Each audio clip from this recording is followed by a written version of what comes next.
Hey guys, Ben Bellack and Zach Goldsmith here, reporting live on the scene of what might be the biggest sea change in the real estate sector since Zillow. Oof. A class action lawsuit that could upend the way agents are paid commissions continues to move forward, with a trial date expected sometime in 2024. In a May 30th telephone conference, U.S. District Court Judge Andrea Wood laid out a timeline of what's next in the Moehrl versus the National Association of Realtors et al. Case. Welcome back to another episode of To Litigate and Buy in Los Angeles. I think things are worse than you're making it. All right, look, what's at stake? And why does it matter to you? I think we should tell him this. Okay, we'll explain that. But first, let's discuss what is this Moehrl case. How do you pronounce it? Moehrl? I think it's Moehrl. Let's call him Moron. Named after home seller Christopher Moron. I just don't know how to pronounce it. Careful, I don't want them coming after us. Oh, you could just add another one to his plate. So it's now a class action lawsuit that involves home sellers who are suing the National Association of Realtors, which is America's largest trade association with over 1.5 million members. They're also suing several other major brokerages, including Anywhere Real Estate, formerly Realogy. Realogy? How do you pronounce that? Which is a publicly owned real estate services company that owns several real estate brands, including Century 21, Coldwell Banker, Sotheby's, to name a few. The agency? No.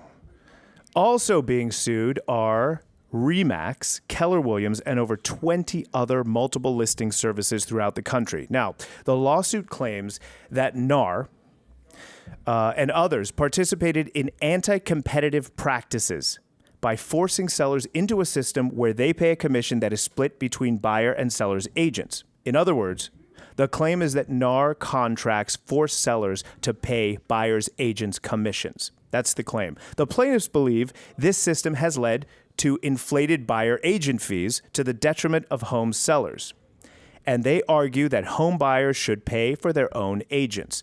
NAR and other defendants refute that claim, saying sellers can pay buyers' brokers as little as $1 or 1 penny. They really don't have to pay him anything. Hey, you know what? You want to incentivize a buyer's agent to bring and sell your property. I say offer $1 commission. It's smart. That's part of their argument, is that you can secretly, through private remarks, offer them a lower incentives or greater incentives to show your property. Okay. They don't like that. The counter to that is that agents will steer away from lower commissions, which are publicized. You don't buy it? Look, in 2021, discount brokerage Rex Real Estate released 700 calls with agents from across the nation. The calls showed agents wouldn't show properties with lower commissions. You don't believe that? No. I believe it, but we'll talk about this at the end. Okay, so transparency is a key point the plaintiffs are pushing for. Meanwhile, NAR believes the existing platform provides that transparency, market-driven pricing options for home buyers and sellers. So we got a big battle here. I mean, the transparency part, I don't get. It's like buyer's agents don't care what listing agents are getting paid. And they also assume that it's the same amount. If it's a half a point difference because the listing agent's paying, $30,000 to stage a house, so be it. Let's talk about the impact here. If the plaintiffs prevail, agent compensation will fundamentally change. MLSs will have to alter the way they do business. Not much, but they will. And the defendants could have to pay out a massive amount in damages. So as a class action lawsuit, thousands of home sellers who paid a commission to the specified companies that Zach just mentioned from 2015 to 2020, as well as the current and future sellers engaged with those entities right now, could be compensated if the plaintiffs win, not just to the handful that initially filed suit in 2019. So total damages could exceed $13 billion, a mind-boggling sum. A real estate industry expert, Russ Cafano, pointed out in a recent column, the market cap of Anywhere is around $650 million, or less than 5% of the claim damages. I mean, it's good to be an attorney. I'd say so.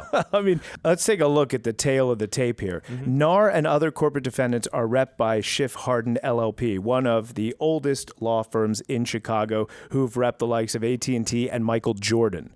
The plaintiffs are repped by 9 different law firms who have a track record of winning billion-dollar settlements against corporate giants, including Apple, Big Tobacco, Samsung, Toyota, and Visa, to name a few. So it's evident that because of the size of the case and the likelihood of appeals, this could take years before a final outcome is reached. And while some homeowners might be excited by this, some real estate agents are shaking in their boots. And I got to tell you, if you're a homeowner or a buyer, it's also bad. You know which homeowners are excited by this right now?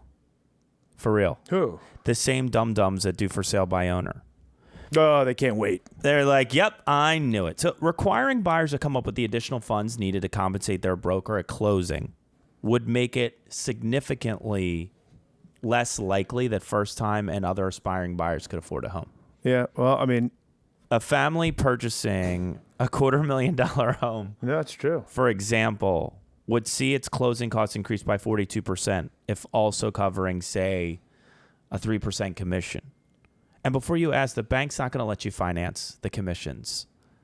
So it's going to do something. I think this is like ULA. It's like they thought they could see the matrix here and they're going to outsmart everyone, but they don't realize that the market is the market. It's working. This is working. Why are we taking it apart? Something that's working. And most real estate agents don't make much money. We'll talk about that in our wrap-up. I mean, listen, that's why it's so imperative that buyers have one agent repping them. So they have one quarterback looking out for their best interests rather than who can close something fastest. Is that your quarterback arm? It's pretty bad, isn't it? Yeah, you got to use more body. Good receiver. Yeah, right? More body in that? Yeah. Yeah. It's imperative that you have one quarterback rather than a slew of agents looking to close you fastest, which is they don't give a shit what you buy. They just want you to buy something your best interest is not in mind. By the way, that's kind of the same script I say when people are like, oh, we're going to work with the agent who brings us the property. I'm like, so you're incentivizing them to close you first because that's their only incentive instead of servicing you. Like, why not pick someone, give them a shot? We all see the same MLS. And if they find it great, if they don't, then maybe move on. But this is the same model. Well, this is a more complex market, right? Yeah. In complex markets like ours, the Redfin agents have really struggled. I mean, they have really struggled, not only to compete, but also they're not really incentivized to do a good job. They're incentivized to like get you there and go on appointments and that's it. Close you as fast as possible. Yeah, they don't know what historically. I'm not saying anything bad about Redfin, but like historically, the agents when they call us, it's like they don't really know the comparables or anything, particularly in the north of Sunset. Well, I think it's big. You're big on the free shouting out the brokers are free. This is the whole argument here. Yeah, I think agents need to stop immediately saying that. Well, we're free, meaning the buyer's agents. They have to stop saying that because what they're doing is, first of all, they're not free. Someone's paying them. Sure, the buyers aren't.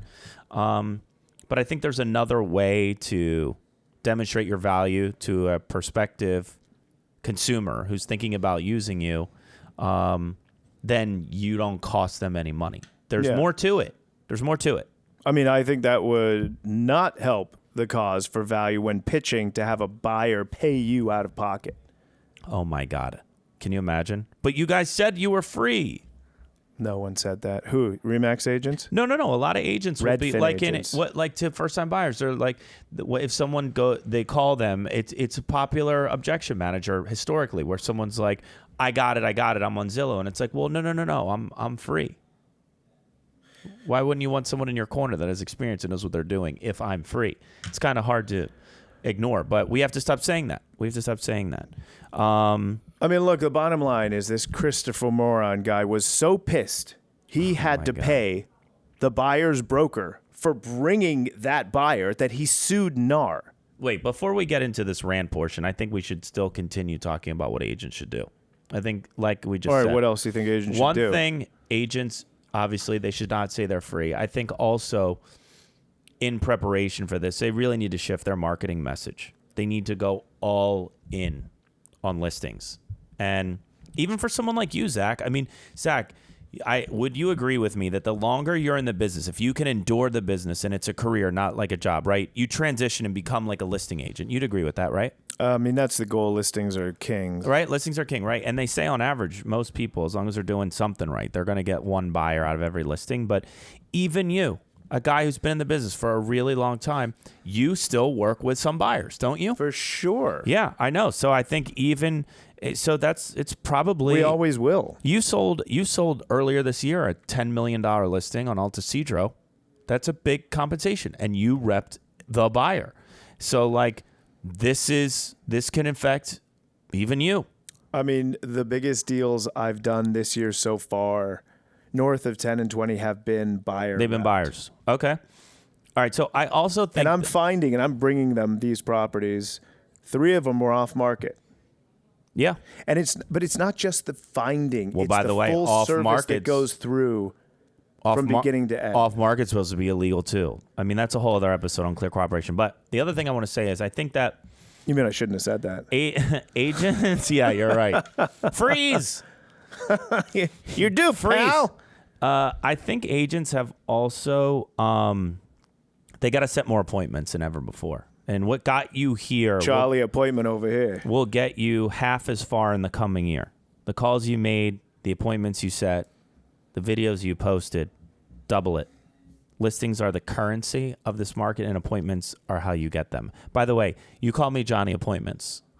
Right I called here. You Charlie Appointments. You call me either way. You call me Charlie Appointments. Right here, which our audience can't see, is the number 300 down to number 1, 300, 299, 298.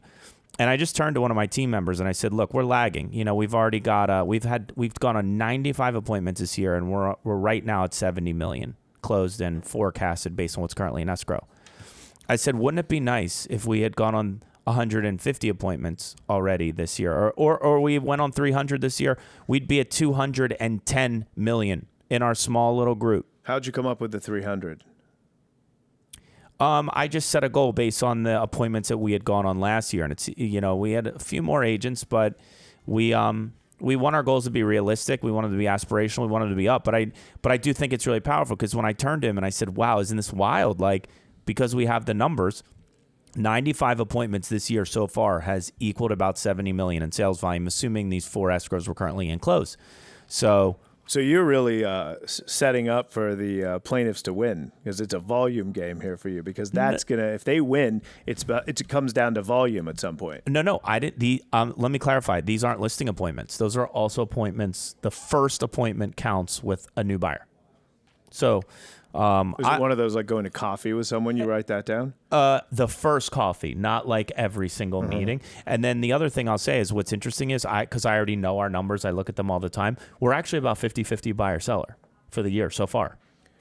So that's take similar, that off. So you love these. This is similar to one you have in your bathroom, and I think it's sexual encounters. I wish. You wish you were at those numbers? All right, so.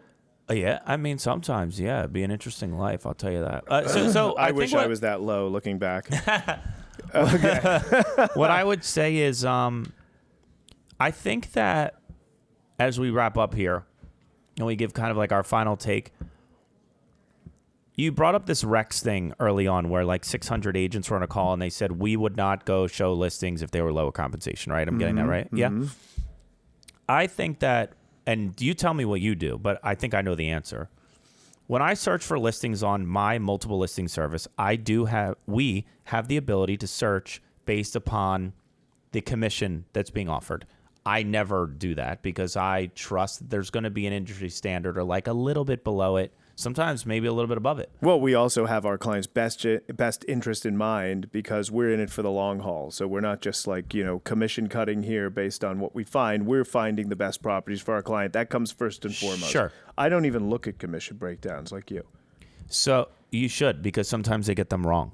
I caught one the other day where they had it in as 2%. It's 2.5%. Well, how'd you know that? Because I looked at the commission breakdown. Oh, you said you don't look at commission breakdowns. A commission breakdown is a form that we use internally? No, I know, but if you have the buyer, how are you finding that the commission for your representation of the buyer was 2.5 instead of 2? Oh. So we're saying the same thing. The CSO is the 2.5%. You and I are saying the same thing. What I'm saying is that I never look at it.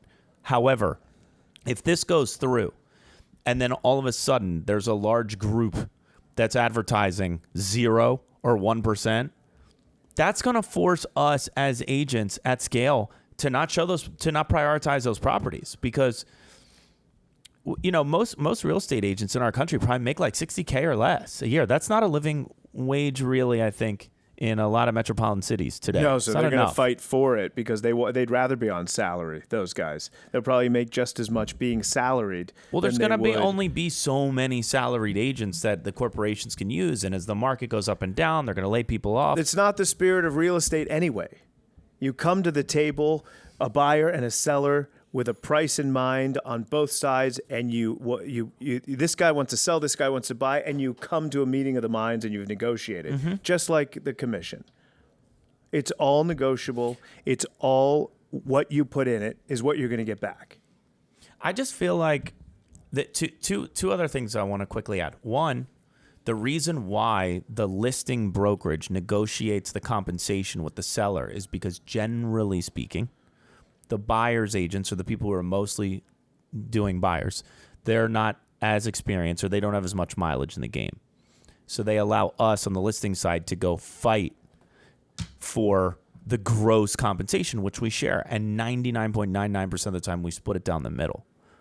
That's number one. And that's one of the things that the plaintiffs are fighting, is they want that exposed. They feel like you shouldn't be in control as the listing side of the buyer broker's commission. And then the other thing is, you and I were talking about this before we came on, and you were like, the Moehrl guy, he's upset because he's like, why should I have to pay the buyer's commission? He's negotiating against me. Why am I paying him?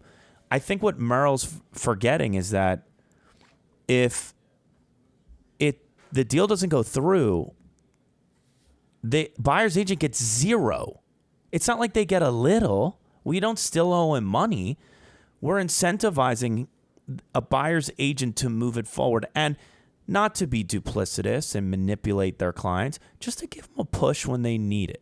They need that objectivity because buyers and sellers are historically subjective and emotional. Do you have anything else you want to add before we wrap it up? Well, it's all a negotiation. I think you need that leverage as an agent to be able to throw in at a time where everyone else is participating to make the deal. There may be times, whether it's someone who's fighting for a $300,000 house or two billionaires fighting, you throwing something in when everyone else shows a team effort and fair play, and that gets deals across the finish line. You need that leverage to play with.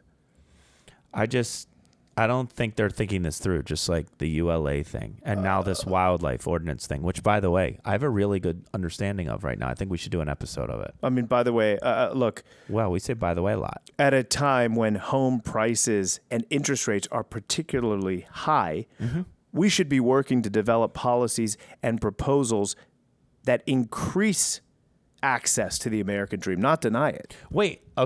Last thing. Wait, I got a last thing too. Fine. Okay, if you do, fine. But you know what I just realized? How many times do you get an email, particularly in a market like ours, where transactional volume's down because there's less buyers in the game, and they're like, we're paying 3.5%, 4%. Sellers are offering more to incentivize buyers' agents. Why are we now trying to remove this industry standard that is working? I don't find myself going on Instagram and seeing consumers being like, this is BS. We have to pay the people that literally, we're sitting here at the agency in Beverly Hills right now, right? Ground zero, one of the real estate centers of the universe. We get no salary. We get no benefits. We get no leads. And our checks are a little chunkier because it. Why? Because sometimes it's months between checks. So I'm exaggerating a little in the time frame, but you're right. We're taking the risk. High risk, higher reward. If you bring that buyer and help convince them that that house is right for them, and you've brought the buyer and you've negotiated the deal and you've run the transaction, fucking A, you're welcome. Yeah, the buyer should be. When I sell a house, when I sell a property, I don't rep myself because I'll get too fucking crazy. I'll bring someone else in. And if another agent brings me, if you bring me a buyer for my house that pays me what I want, I'm fucking happy to pay you, bro. You'd rep yourself. I mean, I'd take the commission back from you, but I'd be happy. I'd give it back. But if someone brings me, if Clovis brings me a buyer and I'm happy with the price, fuck yeah, I'm paying you. Why wouldn't I? That's what you're worth. Yeah. And you brought it to me. This Christopher Moehrl guy, he's got another thing coming. He thinks we're going to take this laying down. Going up against the real estate this is going to work against home buyers who are looking because they'll have to pay much more for that house, right? In turn, it hurts sellers because less buyers will be able to afford that house. Oh, my God. You know what and they'll look to negotiate the price even further, or instead, we'll start looking at lower-priced homes. I wonder... Everyone's affected. Do you see this? I'm just starting to think, like, do the MLSs become of less value if the real estate agents don't want to use them because of this? Anyway, we're going to watch these cases closely, and we'll do another one of these when there's an update. What stimulated this recently was because there was big news when the class was certified. NAR was trying to get the case kind of dismissed, but the class was certified, which a lot of people thought was a big loss for NAR, particularly in the headlines of all the real estate media sources. But the truth is it's normal to have this happen this way this early. So a home purchase is often the most significant and consequential financial decision a person makes in their lifetime. The role of the buyer's broker is to help consumers navigate all aspects of the transaction, from pricing and financing to offers, negotiating, closing. The buyer's broker is supposed to be a trusted advisor through it all, not a minimum wage salaried employee. Oh, wow. You know what? That makes sense, by the way. It's like, you know what? Some people, it'll become a battle to the bottom. Who will do it for the cheapest, like a flat fee of $500, and those discount pricing always leads to discount service. Oh, I need to get LASIK surgery. Let me find the cheapest guy I can, someone willing to compete with those prices. Just so I have someone to sue if it goes wrong. I mean, it's your eyes, it's your home, it's the biggest purchase of your life. Like, look, research shows that buyers very much want and need that advice. Even as a great majority of them use the internet to find properties and drive the housing search. More than 75% of respondents show they still want to use an agent not only to help them find the right home, because it's not easy to find the right home. There's so many decisions that have to be made, and navigating through the escrow process, you're not doing it alone. If this passes, it'll be like having a boating license to go water skiing on a lake. It seems simple, contained, easy enough, a guy like you. But real life isn't in the protected confines of a lake. Real life is an ocean. It's Mother Nature at her finest, with unexpected situations you have to be prepared to handle, or you will capsize. Get out into the open seas, my friend, and you bet your sweet ass you'll wish you had an experienced captain at the helm. That's all I have to say about that. End of story, period. Oh, my God. Zach is the captain now. Who is the captain now? Okay, I thought you were going to bring it back to real estate. You did, in a way. Then it morphed into Stephen A. Smith. I like it. It didn't finish in Trump, so we are making progress here. Hope you enjoyed this. Would love to hear what you guys think about it. Obviously, it's upsetting us. We are a little biased, but we are, I think, open-minded and reasonable people, and it just doesn't seem to make sense when the market's working so well on a national and local scale. Guys, thank you for tuning in to another episode of To Live and Buy in Los Angeles. I'm at Ben Bellac, sitting next to my close friend at Zach Goldsmith 24. No, super bien. Pero súper bien.